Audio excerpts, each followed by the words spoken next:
Welcome to this week's Spinfoil Theory. We're about to take a dive into the lore of Destiny the game. Specifically, we'll be giving a high-level scrutiny to popular, emerging, and outlying theories, then judging them. With that out of the way, let's put on our Spinfoil hats and get a little crazy. Here comes this week's show. Click-a-rooney. I clicked the button. Recording on the record. It's on record now. This is all official. Actually, that's not true. The master has already started some time ago, but that's okay. Yes. Back up. I need to do a better.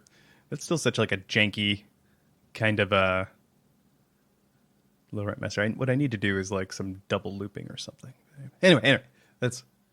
Hey, welcome to the Spinfoil Theory podcast, everyone. This is your host Taylor-B and your host LadyLucida. How are you doing this week? Doing pretty good. You know, just vibing. What about you? I can dig it.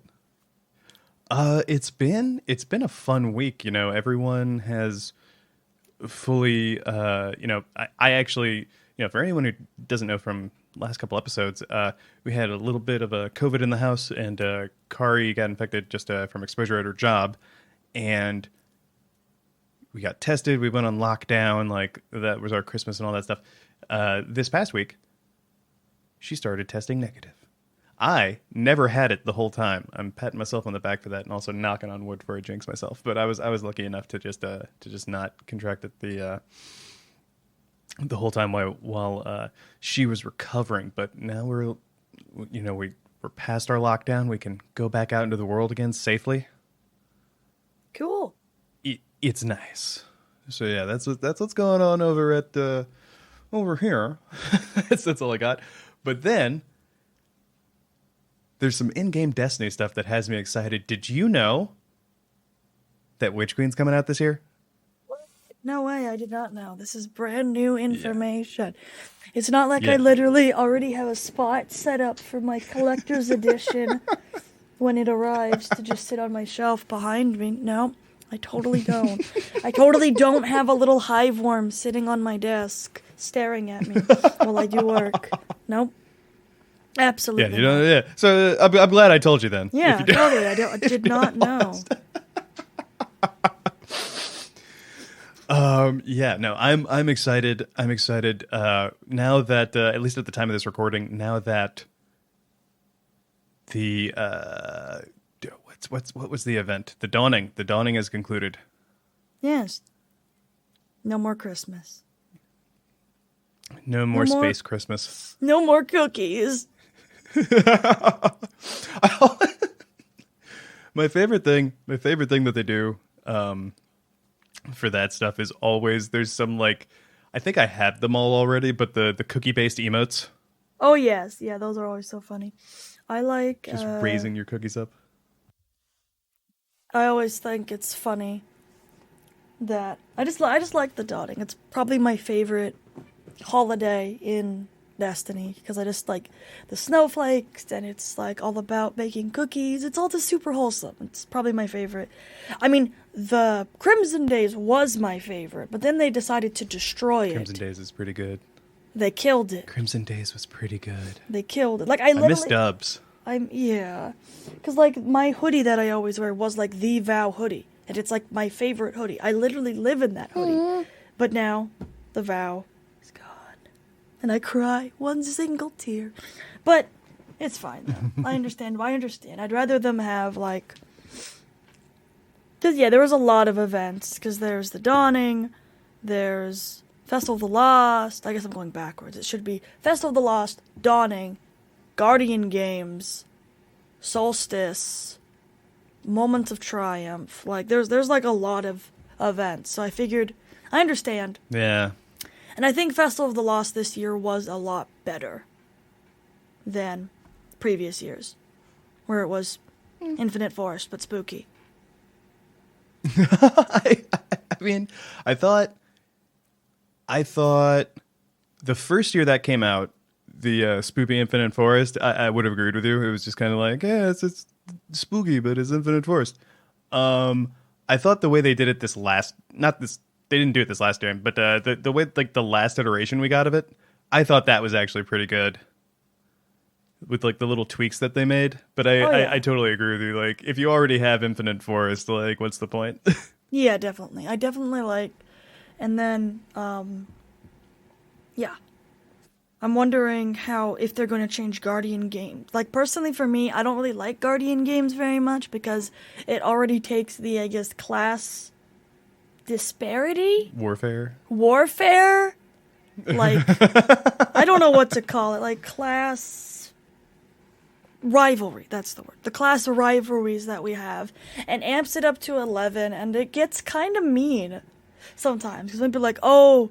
Titan, like, for example, right now in Endgame, in PvE content, hunters are literally useless. I'm sorry, all you hunters out there. I'm also kind of a hunter.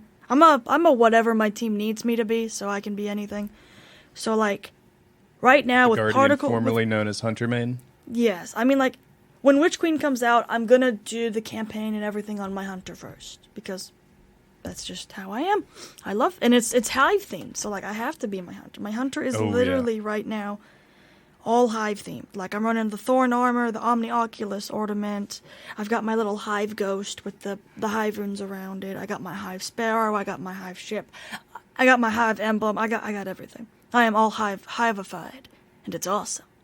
But besides that, like, because of the artifact mods like Particle Deconstruction, Breach and Clear, Oppressive Darkness, that kind of thing, like... It basically takes Tether, Hunter's job in PvE, and says, nope, now anyone can do it. We don't need you. But you might be like, oh, Lucy, but what about Celestial Golden Gun? Titans with Curlus of Falling Star can out DPS you. Sorry. So, like, I'm sorry. That's just how it is. Like, it makes me really sad. Like, the only thing I can... Like, I have a build currently with Omni Oculus where I can just run around and throw smoke nades on people and give them resist. Mm-hmm. And that's really all fun. All I'm really doing is that. And that works. Like, I don't really use my super to, like, debuff people. I just do it to add control. And once Void 3.0 comes out, I'm gonna take this build that I have and take the super of Tether and say, adios, Tether.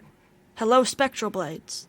And then I will just be Blade Dancer and just be 100% invis. Because they said you can do that. You'll be able to swap supers. So it's interesting you brought this up. So to me, and I'm sure other people have talked about it in the community and that this isn't like my own original idea. I want to preface this with that. But so can you just wield whichever light you want in whatever shape you want? Because, I mean, Spectral Blades, you just said it. It's Blade Dancer, but you've got two of them now. It's Blade Dancer, but grape. Yeah, it's Blade Dancer, but you have two of them now. I like that upgrade. Yeah. From the one. No, this is totally different. He's got two blades, guys. This is a different super. I think with how the light works, you can kind of wield it. However, like technically in canon, if you wanted to, instead of making your like, let's say you're a Titan with the big hammer. Instead of making it a big hammer, you could make it like a more of an axe. Like, it's really up to, like, the wielder, whatever it is, at least from my understanding. And, it's just, I guess, how you channel the light, or how, like, so I have of a it. question for you, then. Okay, go ahead. Sorry, didn't mean to interrupt. No, it's fine, Go ahead. Okay. Ask your question. What about a purple gun? So you're saying, what if we just took, you could do whatever with whatever. Like, I want to make, instead of it being a golden gun, it's a grape gun. I want it to be a regal purple grape gun. A grape gun. I mean, you could. I mean, what's really crazy is, like, for example, if you look at, like... just do that for everything. I just really like the Void subclasses. It's not at all because purple is my favorite color. No. Not at all. I don't know what I mean, it's partially because of that, but partially because I just really... it's my play style, I guess. Because, like, for example, Nova Warp, I guess I just really like crowd control. I guess. Because Nova Warp right now, with this build I made with like the elemental wells and charge with light and nothing manacles, I have my abilities constantly and it's really fun. And I can just clear ads like nobody's business. It's really fun. And then I have another build for my Titan with Doomfang Pauldrons and Code of Commander and really high intellect where I can just pop my super and then I'm just in my super for a really long time. So like, that's pretty fun too. And then Hunter doesn't really have a void crowd control. It's like, you got Arc, kinda. You got... What about Tether? I mean, Tether is crowd control, because you can just pop it off, especially with Quiver. So, like, I don't know. I might make like the, Do you like the multi-shot, or do you like, or I guess the Quiver, or do you like the one?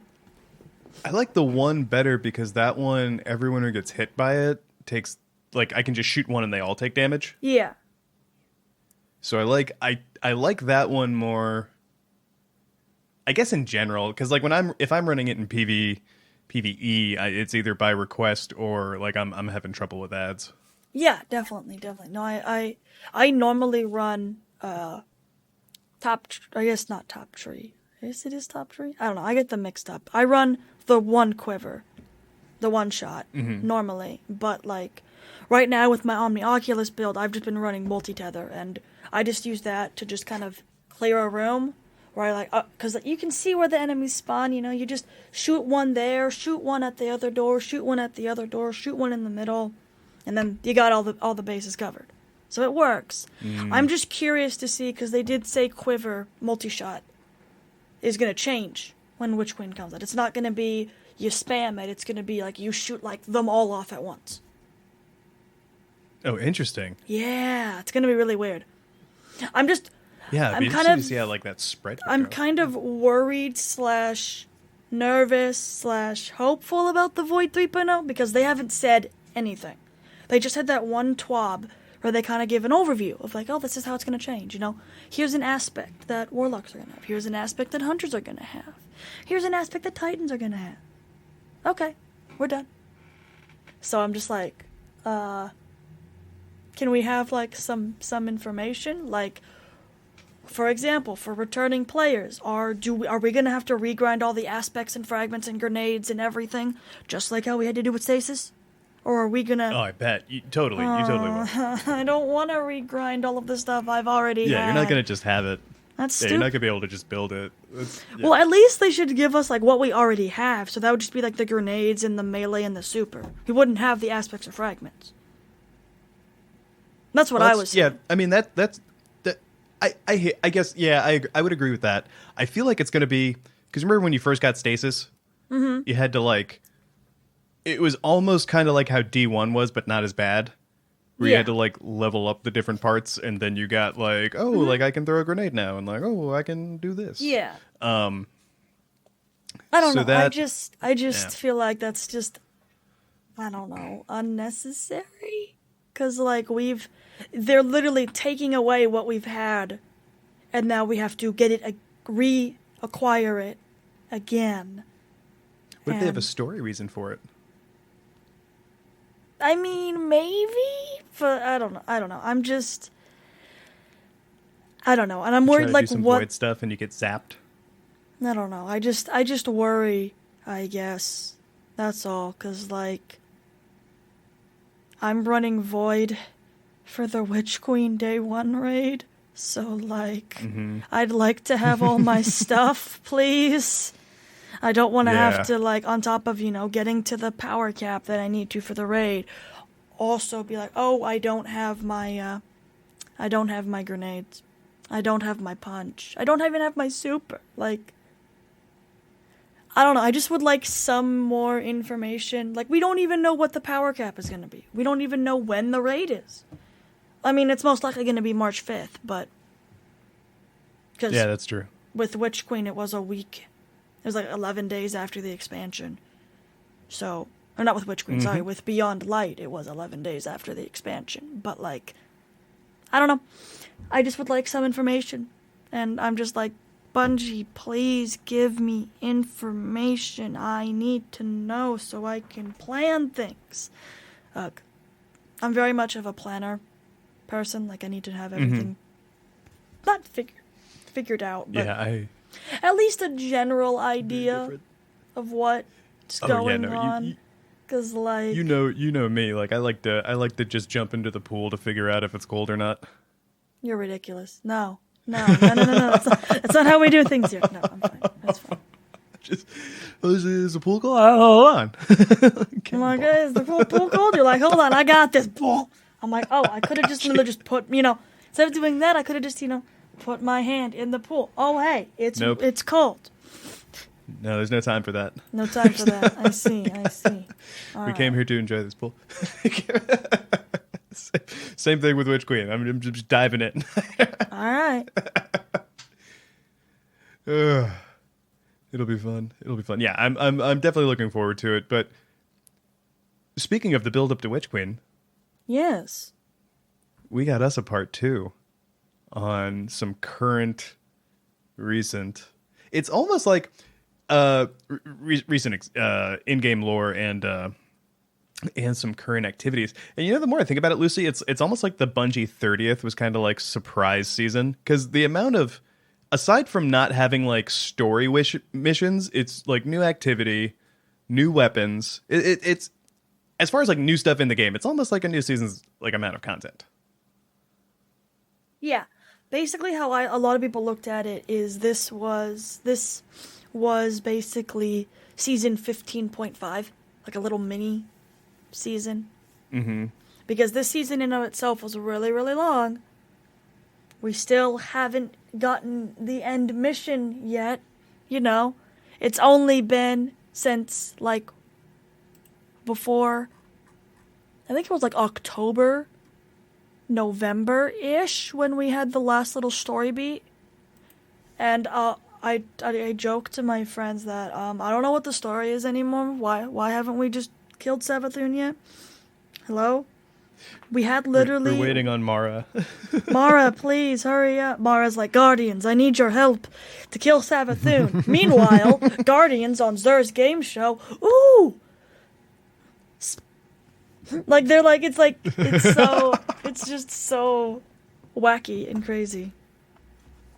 Speaking of the game show, the Dares of Eternity, everyone, if you don't know, if you're a new light or old light, play it between now and I think the 18th is when they said. Special emblem. Bungie and the Star Horse were very pleased with all the players trying to jump in to help out new lights who maybe got Destiny or got something that they could play Destiny on over the holidays. And there is an emblem that's going to be in it for you. So just queue up at least once. Yep. I still need to get the catalyst for Forerunner, so... Ooh, yeah. I have the catalyst, and I've run around with it, but Dares of Eternity is just so good for farming catalyst bounties. Oh, yeah, definitely. Dares is really good, because if you get Star Horse's favor, and it's a heavy weapon, you can just pew, pew, pew, pew, pew, pew, pew. Mm-hmm. Just go into legendary mode, and that's what we did. Because, like, my friend Halo, he got the sleeper catalyst finally, and he's like, dang, grinding this out in like the thrallaway is gonna really suck. And we're like, no, hold on, jump in with us. And we literally get to the final boss, and the final boss just will continually spawn ads forever and ever and ever. So we literally would just sit there, and he would just kill everything, and we made sure that he got Star Horse's favor, so he would have infinite heavy.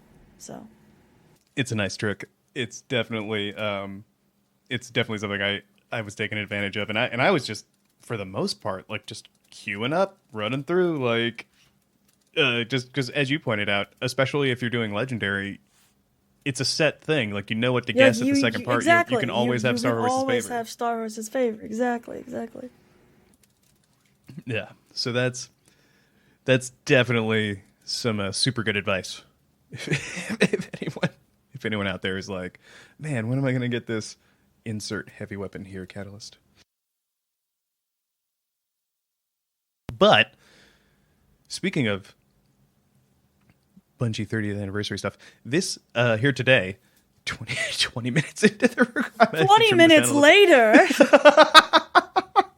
It's fine. It's fine. I'm going to leave this comment in. I don't know if it's actually going to be 20 when you get here, but that's funny. About 20 minutes. If you listened to our show last week, you know that we're doing a little series. I think it's going to end up being three parts. 3 parts.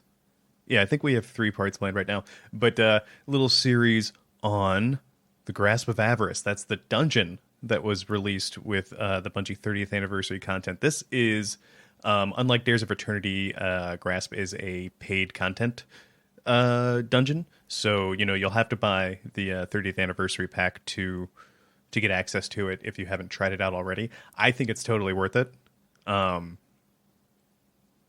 Yeah, that and with all like the little stuff you get in game, I think it's worth it. I recommend it. So I'll just leave it at that.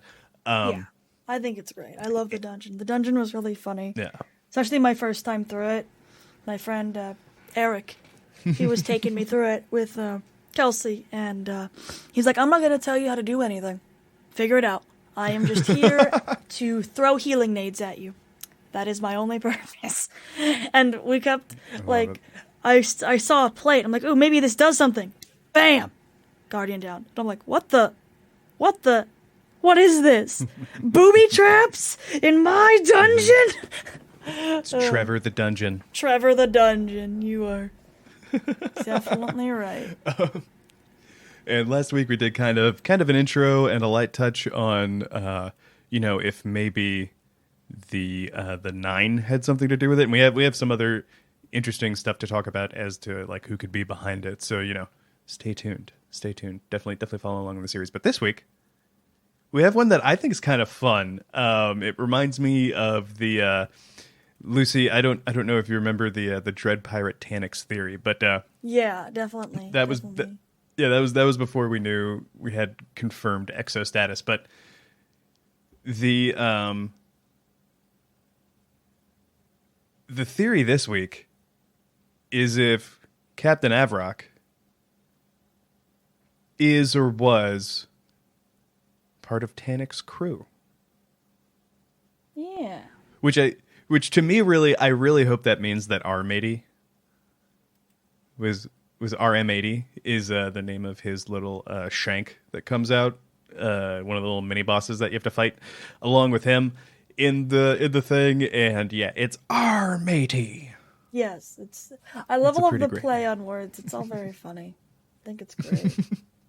But yeah, no, yeah, please. Okay, do you want me to start or you start? Who's going first? Who talks first? You start. We're both excited. We're both just really excited. Okay. You go for it. So I guess one of the reasons why, well, they're both kind of space pirates. That's one reason. They're both space pirates. Like, Taniks is literally the captain. I would say captain. He doesn't really have a house, but he has, like, his crew, which is kind of like a house. He has a ship. But not really. He had his catch, which, not anymore. No more catch. It's gone. What happened to that cache? Wasn't that the catch? The catch on the moon? Wasn't that his? It was the So it was the one that used to belong. I don't know if it's canonically supposed to be the same one, but it was. You basically run through the same level as when you kill the head of House Winter. Yeah. Their what's it called? I know Kel. what you mean. Yeah, that Kel. Yeah. And then you go through kind of similarly, but I think you end in a different room of the ship, and you fight Taniks for that one. So I don't know if that was meant to be his ship, or if he you just knew he was there, or if he was trying to take that ship. Yeah.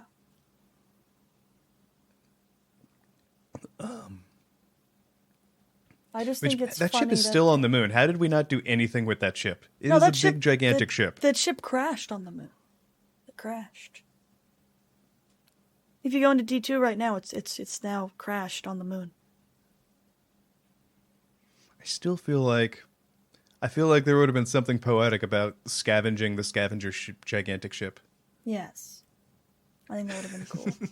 What I think is really interesting is if you look at Taniks, boop, and then you look at Captain Avarokk, they both have the same iconography on their cloak.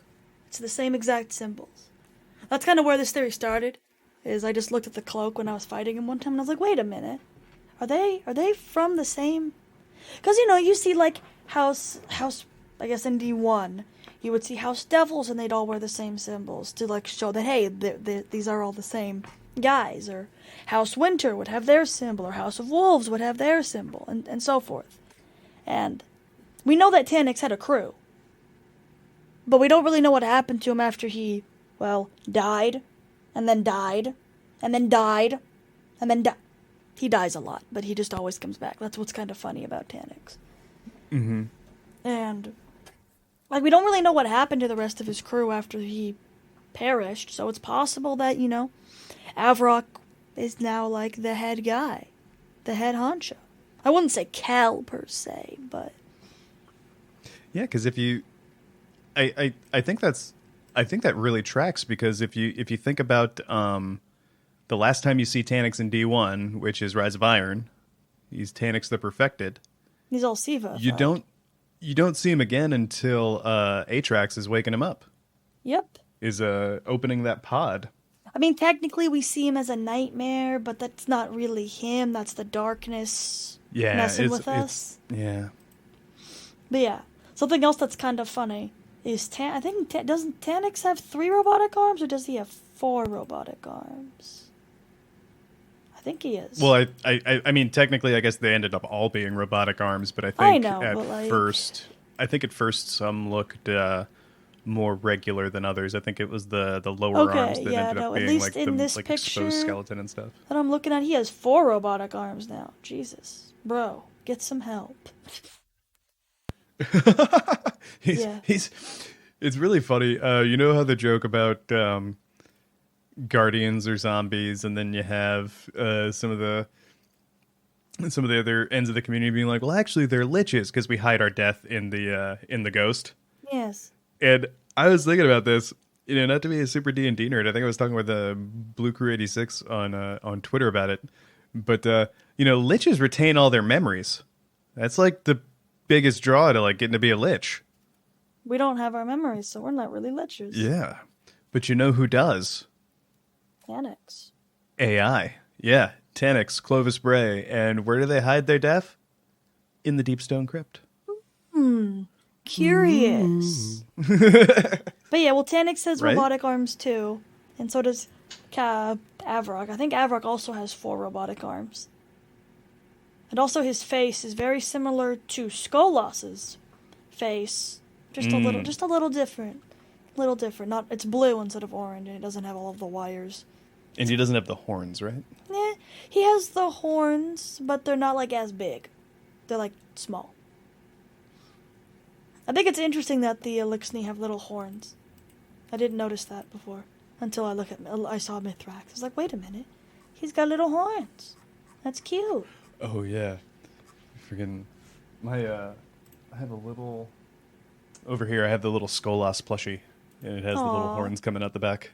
Adorable. Yeah. So yeah, I think it's possible that Captain Avarokk Captain Avarokk and the guys in the Grasp of Avarice are the remains of Taniks' crew that continue to plunder and basically be a bunch of space pirates, which is pretty true. I could see that happening. They hear about all this crazy loot, and they're like, "Oh hey, let's go take it for ourselves, my dude."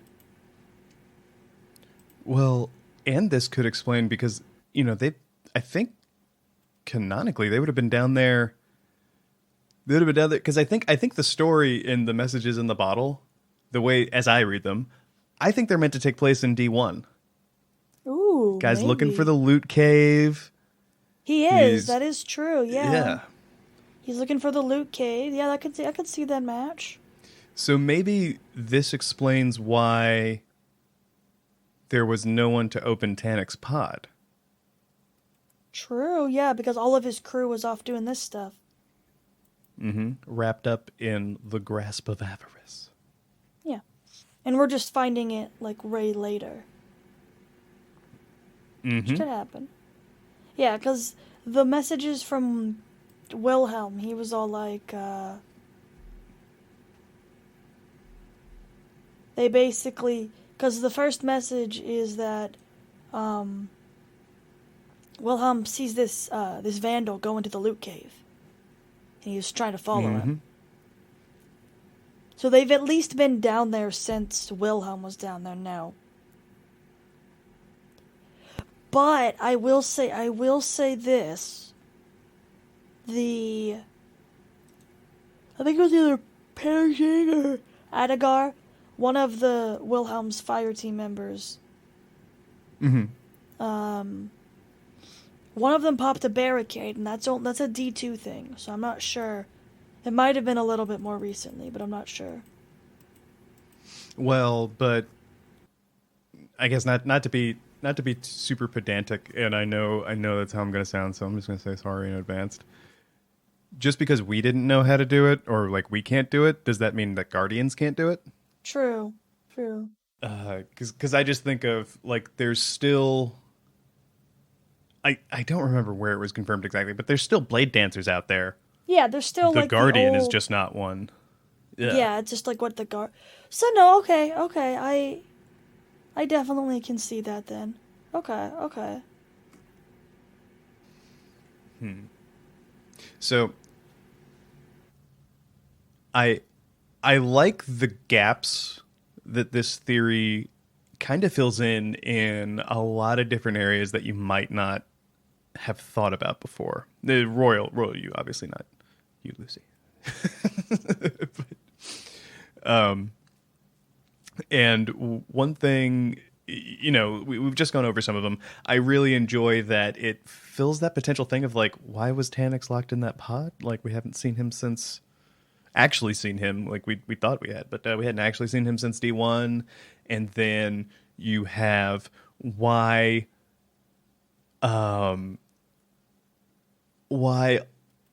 all of these, why the captain, I guess specifically, seems to have that same cape, that iconography of Taniks. Yeah.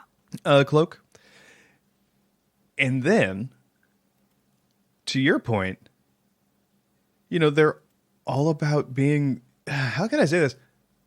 And tell me what you think here, Lucy. Taniks is the most fallen, not necessarily Elixir, the most fallen that there is. Yes.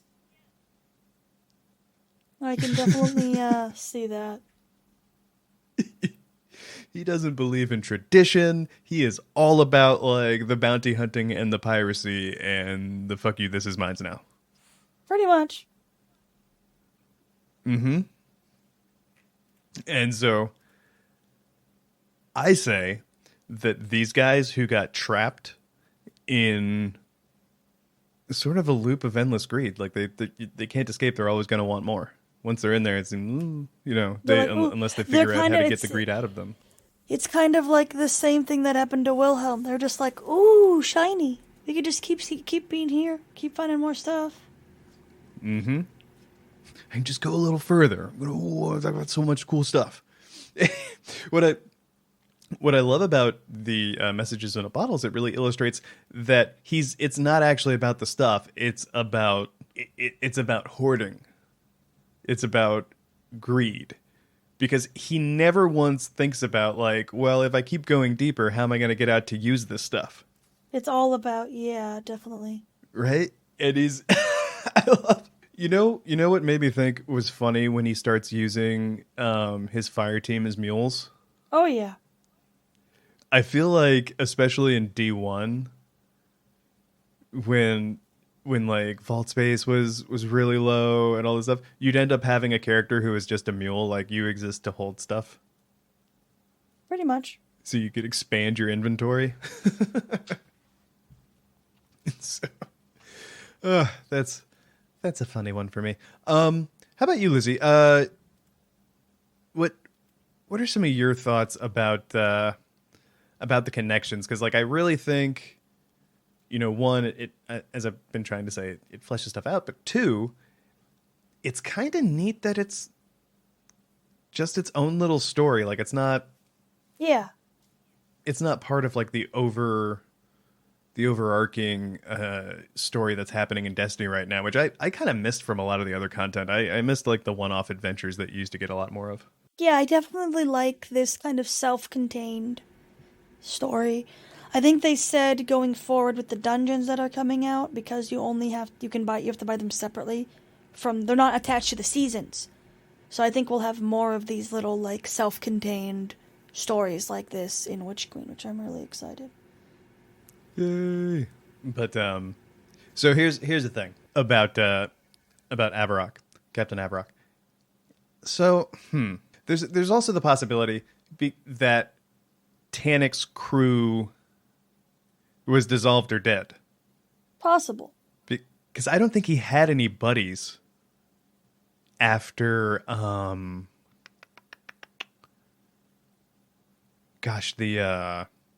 think the first time we kill him, right? In House of Wolves. Let me check. He was first seen working at the House of Wolves, blah, blah, blah, blah, blah, blah, blah. The Shadow Thief Strike. I remember this strike. Yeah, that was a fun one. Getting revenge for Taniks has for my no fellow house. hunters. He kneels before no banner, owes allegiance to no kill. And then I think the next time we fight him, it's Taniks the Perfected, right? Yep. Yeah.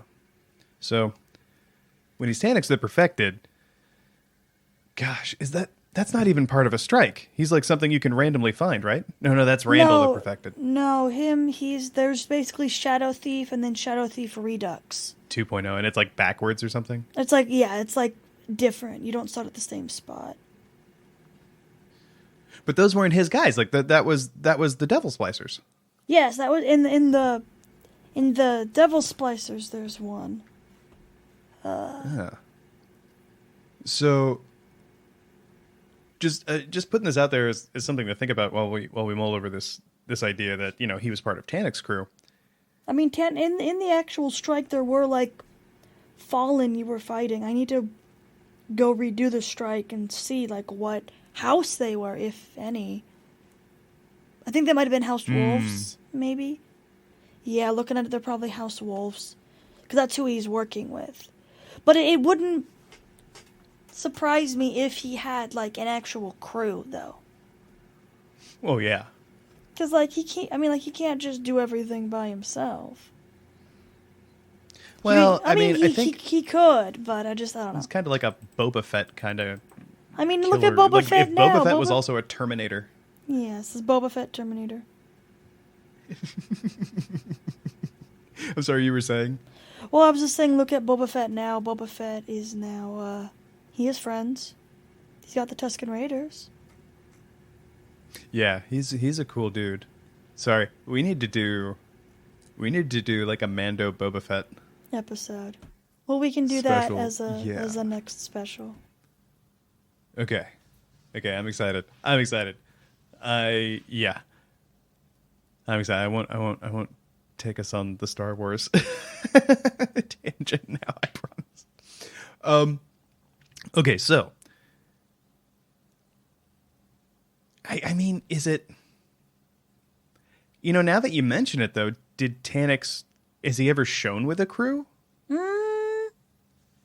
I don't know. I mean, I guess another possible theory is that, I mean, everyone knows like the legend of Taniks. It's kind of like the Dread Pirate Roberts sort of thing. Like it's Taniks, I think in Fallen culture is definitely a legend. I mean, obviously he's a real person, but like he's infamous. He has he helped at the Battle of Twilight Gap. He's killed Hunter Vanguards. He's he's a badass guy. It could be possible that Captain Avarokk and his crew like almost idolize Taniks, and that's why Captain Avarokk is wearing the same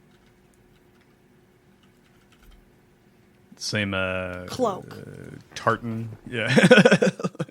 the same type of cloak. Symbols, yes. That's what I was thinking. Another possibility is that they are, kind of, I guess, idolizing Taniks in a sort of way, like honoring him. Or they're just crazy. Who knows? That's true. Because I'm trying to think. Well, so if I think about it, remember Cade 6? Yes. I think they talk about Taniks Crew there. Yeah. So he definitely does have a crew. Mm-hmm. So I think... you know what? Yeah. I'm sorry. No, you go first. I was going to say, because you know where I was going with that is remember that there was... Because you know how Taniks has no house. There was that theory that he was part of House Scar. Yeah. They could also be the remains, like him and his crew could be the last remnants of House Scar. Right. That is possible. Well, I mean, but if that symbolism, if that symbol iconography means House Scar, represents House Scar, yeah. Because it's one of those things like House Scar is one of those kind of like hinted at in the edges. Yeah, definitely. Houses. There's a couple houses like that in Destiny.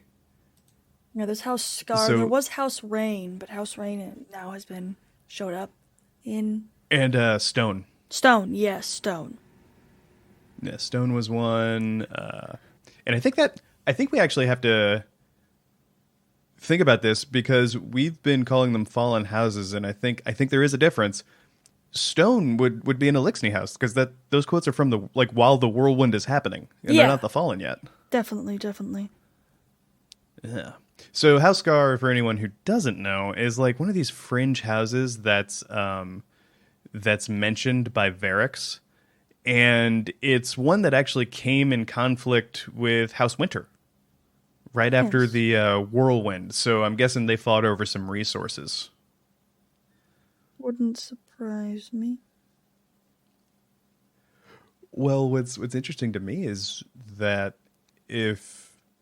that makes the connection between why the Shadow Thief takes place on a winter cache.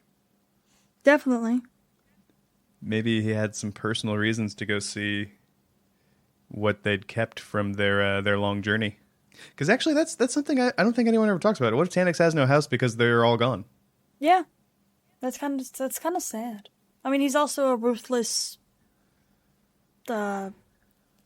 mercenary, so he doesn't have a house, so he can kind of be aligned with whoever. He's a little psychotic too. Like he's kind of crazy. Gets genuine joy out of you. Well, I mean, it's kind of weird. It's kind of hard to judge because, as we've talked about before, at the end of Deepstone Crypt, if you die after you've won, if you stand in the fiery wreckage that was his giant body, you can hear him laughing at you. Oh yeah. Yeah.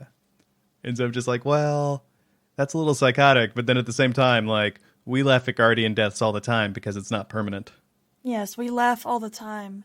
We dance on people's graves.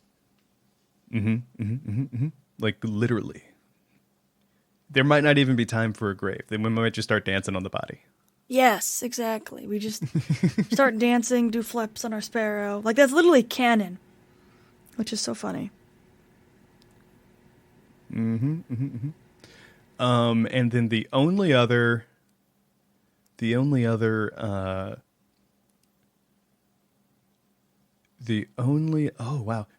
mention of House Scar before we get too far away of it is Spider's Bounties. We actually killed Kalzar, who was a scarred captain.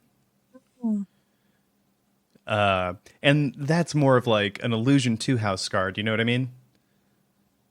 Because scarred. Well, I guess that could mean.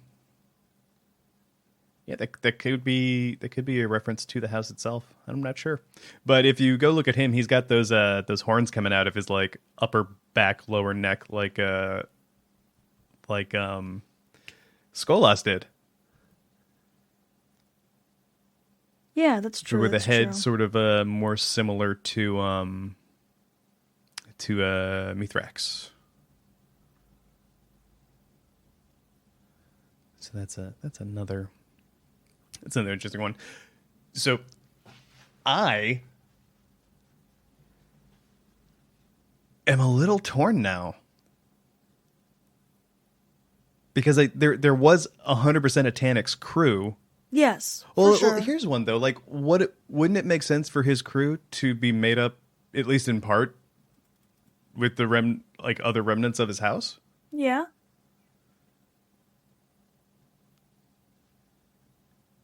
So if we take that and apply it to the things that we know, we apply it to the timeline. We have Taniks, potentially, asterisk, part of House Scar. World 1 happens. Actually, put a pin in this thought. Hold on. So we have after the World 1 happens. Then we move in to, like, for this theory to work, let's say Taniks, remnants of House Scar, what have you.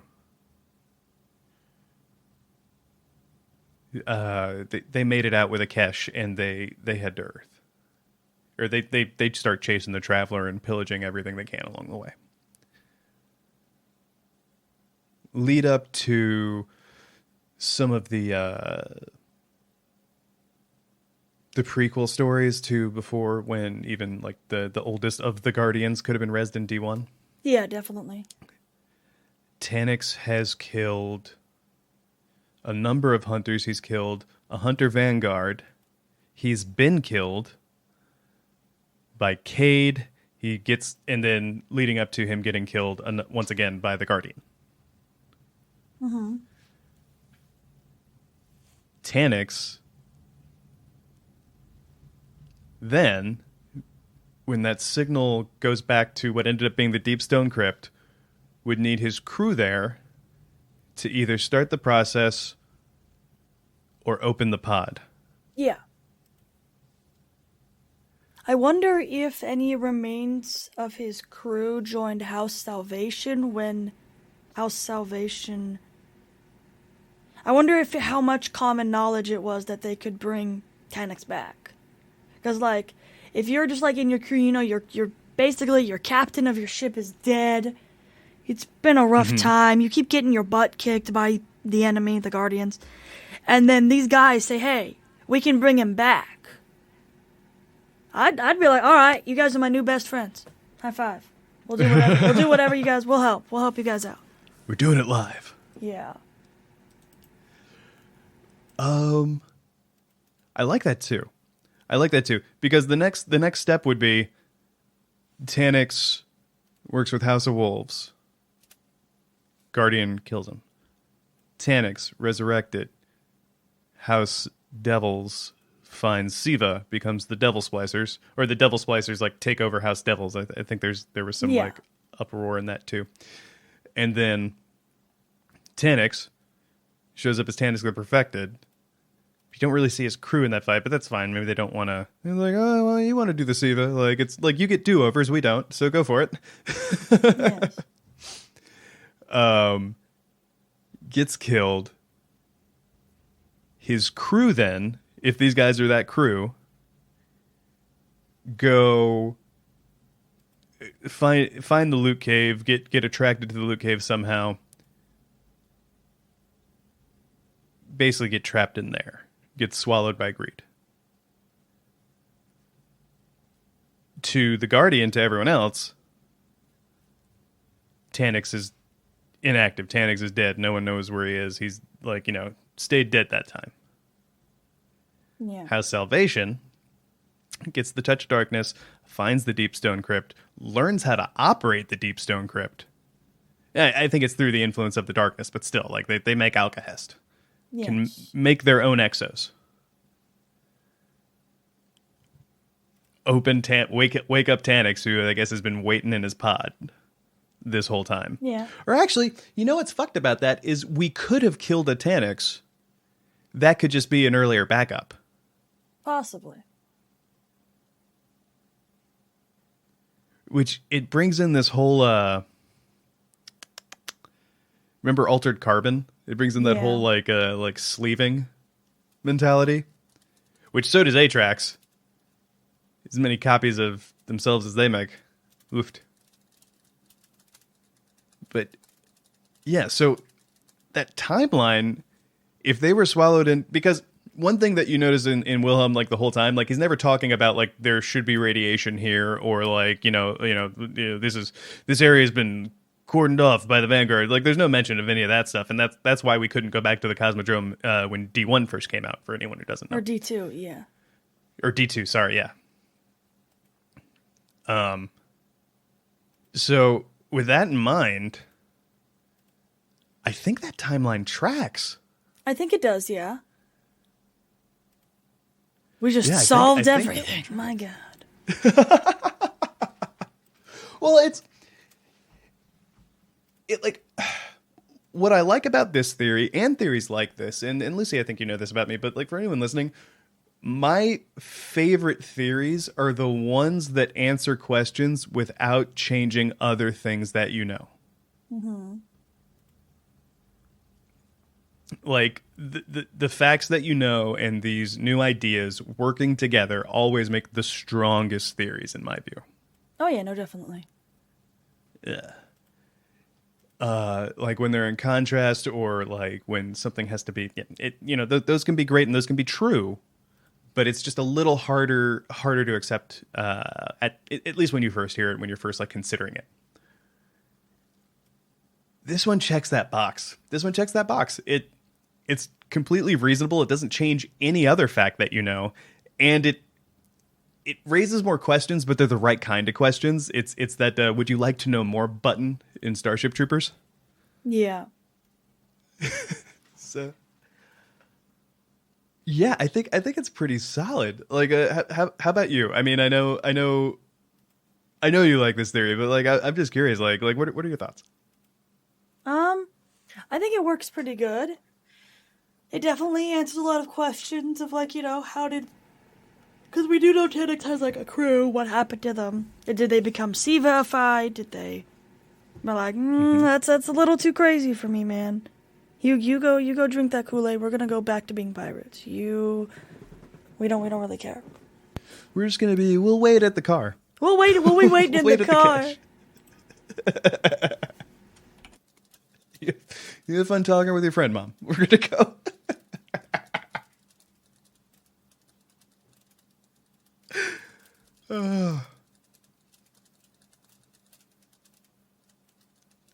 Yeah, but I agree.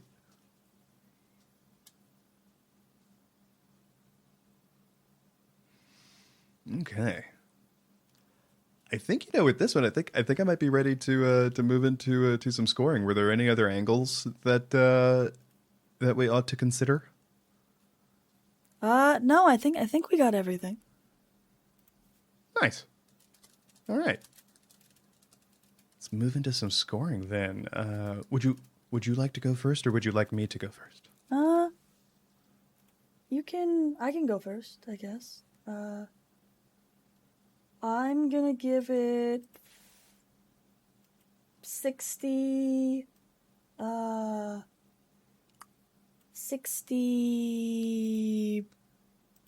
greed. Like, what are the engrams called in Grasp of Avarice? Oh, like something of greed? Yes, I'm gonna give you 60 of those. That's exactly how much you need to start DPS phase in the dungeon. Okay. In favor? In favor, yes, in favor. In favor. Okay. Groovy. Well, I think that's the most of those that we've ever given. Exactly, the engrams. I'm gonna give it.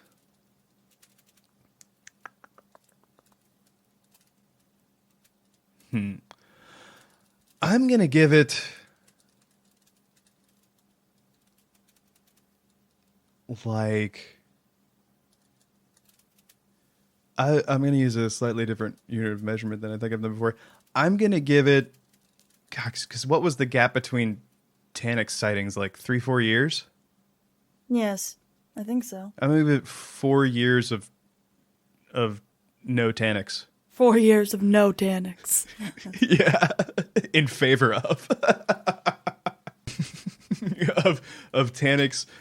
The guy who always comes back to life somehow not being alive out there. And yeah, that's my score. In favor of, I think, or maybe that many days would have been a better way to quantify Maybe, it, so it maybe. sounded like a Who big knows? number. I'll have to come up. I might. No. I'm just gonna roll with it. I'm not gonna edit in a better score. So, yeah, I give it. I think it ticks all the marks, and yeah, surprisingly enough, Lucy, I think this might be a little Mytho class. Oh, really? Really? Ho, ho, ho. That's fancy. Yeah, because it fills in all the right gaps, and there's just enough hints to keep you wanting more. Keep you wanting. I just want a little bit more. Boy, why? How did they? Oh, it doesn't explain everything, but it fleshes things out. Yeah, I think this was a really good one. Yeah, bravo to the theory. Heck yeah. Oh man. Well, I think that might be all we got for this week. Lucy, do you have any? Any shout outs? Do you have any shout outs? Yeah, I guess I got a shout out or A little shout out. a little shout out. A little shout out. I guess shout out to my partner, Kelsey, for being awesome. Because she's the best, obviously. Like, funny story. So I was like really craving like cornbread randomly. I was like, damn, I love cornbread. I really want Cornbread is delicious. cornbread. I just said that like a day. And then like literally that night after dinner, she went and baked cornbread for me. That it was so sweet. I was like, oh. I didn't even like say anything. Like, Aww. I wasn't like, oh, you should make cornbread. Like, she just made it, and it wasn't like it was really good. But the problem was it was in like a cake pan, not like little muffin pans. So then we're like, okay, when we go to the store next, we got to get muffin pans, and then we did. You just don't want a sheet of cornbread. We just had like a sheet of cornbread. I mean, it was good, but I was just like, they should be little muffins. But no, it was really sweet. It was really sweet. That's awesome. That's so cute. You got to another way you can do the cornbread is in the iron skillet. Ooh, yeah. Never thought about that. Yeah, Kelsey and I, we've been like cooking food. Like, we made pancakes the other day. She made me pancakes because I was like, damn, I kind of want pancakes. She's like, oh, okay. It was really funny though because she got out the like a pan to make the pancakes in, and then I was like, honey, what are you doing? We have a griddle, a little mini griddle for mini little pancakes. And she's like, oh my god, we do. That's gonna make it so much easier. And it was so funny. It was so nice. But yeah, no, like it's great. It's great. What about you? That is awesome. Shout outs. My shout out Taylor-B. this week. Yeah, my shout out this week is I'm gonna give a shout out. This is gonna be a little more local. So for anyone who hasn't heard me talk about it before, I live in Washington D.C. and my shout out's gonna be to these poor folks who on Monday, we had 2 snows this week, but on Monday we had a pretty big one, and there were some unfortunate people who went out like maybe in like the middle of the snow on some roads out in Virginia, and they got stuck in a traffic jam for like over 24 hours. Oh god. Yeah. I think it was Tim Kaine. I think there was a Virginia politician was one of the people stuck in there. So, oh no. Yeah, it was ridiculous, and it's something that definitely was preventable. But my shout outs to all those people. I hope everyone got home safe. I know there were a lot of stories of like people like, you know, they were trying to get their pet back from the vet. Oh geez. Or something like that. So like, yeah, one poor woman was in there with like 2 of her cats. Don't know what to do. And I'm just like, wow, that sounds awful. So I just hope everyone was able to make it out of there and stay safe, stay warm. I know running out of gas was definitely a thing for some people out there. So I hope everyone was able to make it through. And that's going to be my shout out for this week. So yeah. Awesome. Yeah. So with that, everyone, with that in mind, after that story especially, stay safe, stay warm. If you're on another hemisphere, stay temperate, stay appropriately temperate. I like yeah, for whatever climate you're in. Too much is bad. Any direction. So, and we'll see you next week, everyone. Bye. Doodles. Hats off, Guardians. That's it for this week's discussion. Have any questions or comments about this episode? You can reach out to us on Twitter @SpinfoilTheory or write us an email at spinfoiltheory@gmail.com. If you'd like to read our show notes, check out articles, listen to past episodes, and more, be sure to pay us a visit over at our website, spinfoiltheory.com.